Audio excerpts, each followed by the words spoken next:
Sa isang makasaysayang araw sa Barangay Bantol Muslim Village, ipinagdiriwang natin ang pagtatapos ng proyektong footbridge na magdadala ng pag-unlad at konektibidad sa komunidad.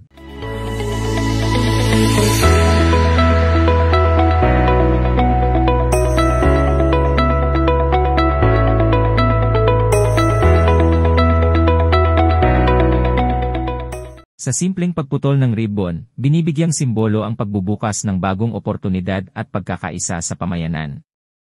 Ang footbridge na ito ay hindi lamang pasilidad, kundi simbolo ng pag-asa at pag-unlad. To mark this special event, it is an honor to welcome Honorable Congressman Isidro Cid Ungab, Honorable Alberto Ungab.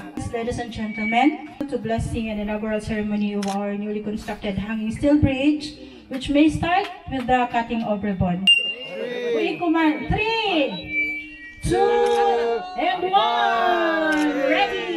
Yay! Congratulations sa atong hanging steel bridge. It is now officially open and passable.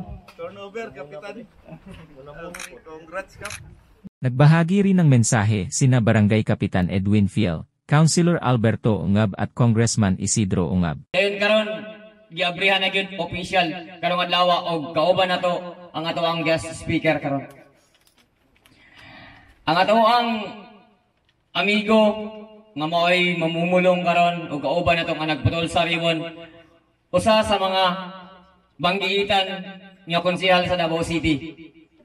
Dayon midagan pagka-congressman na human ang siyam katuig, tulo ka term, og milingkod ang atong amigo ladpod nga laing congressman ang gikan sa Texas nga akong giyon nga ganina og nahimo po atong congressman sa usa ka term sa Sarabit.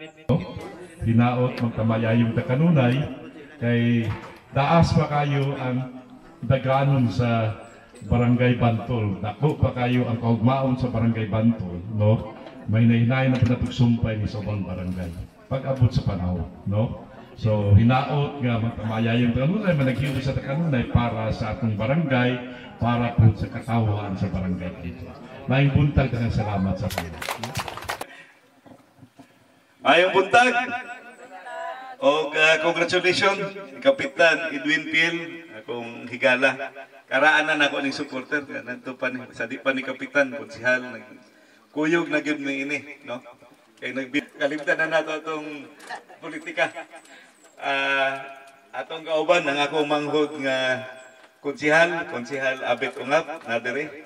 O ning abot gyud ang bulano natong representative di kundi Baloran, Jupit Baloran, no?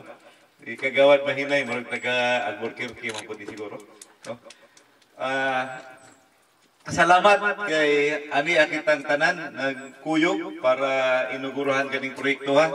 Tang dako og tabang ang Army ug PNP sa atoa na kahusay ug kalinaw. Kung makahimudumo kay ato mga nanglabay panahon 1970s, 1980s gani hatod 1990s. So kabisado nako ang area mo nang iyon kung ang kinahanglan yun nato dili lang ang pakipagbatok sa gira sa NPA o sa uban pang mga insurhensya, kundi economic development yun ang mga tumba sa ilaha.